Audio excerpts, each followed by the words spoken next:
Alam niyo mga idol, bawat pagsampa namin sa jeep, hindi namin alam kung makakauwi pa ba kami. Makakauwi pa ba kami sa pamilya namin. Oo, mahirap maghanap buhay sa labas. Isipin natin, kami mga driver,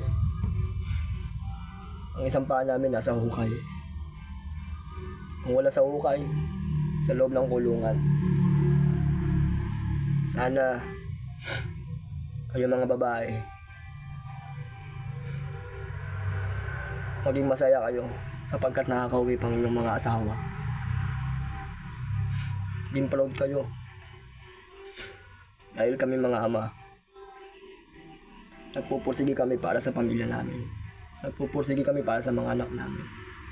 Kasi gusto namin sila mabigyan ng magandang kinabukasan. Kaya sana mga babae, suklian nyo ng pagmamahal, pag-aasikaso, pag-aalaga sa inyong mga asawa. Para sa ganun, lalo pang tumatag ang pagmamahalan ninyo. Maging masipag palalo ang inyong mga asawa.